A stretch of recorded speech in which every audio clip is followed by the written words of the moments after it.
নড়াইল 93-1 আসন থেকে আমি স্বতন্ত্র প্রার্থী হিসেবে নমিনেশন পেপার সাবমিট করলাম।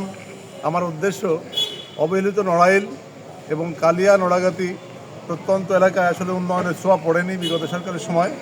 আমি যদি আসলে স্বতন্ত্র প্রার্থী হিসেবে আমি মনোনয়নপত্র জমা দিলাম। যদি জনগণ আমাকে চায়, যদি আমার খেদমত করার সুযোগ থাকে, আমি নড়াইলবাসীকে খেদমত দিতে চাই। এই আছে আমার প্রত্যাশা। এবং এলাকার যে সমস্ত ভোটার আছে তাদের কাছে মেসেজ যে যোগ্য প্রার্থী দেখে, ভালো মানুষ দেখে তারা যেন ভোট দেন। যদি সেই যোগ্য মানুষ হিসেবে বাছাই করেন, ইনশাল্লাহ আমি আশা করি যে আমি বিপুল ভোটে জয়যুক্ত করতে পারবো ইনশাআল্লাহ। আল্লাহ যদি আপনার জয়যুক্ত করে, আপনি কি কাজ শুরু করবেন নড়াইলের উন্নয়নে?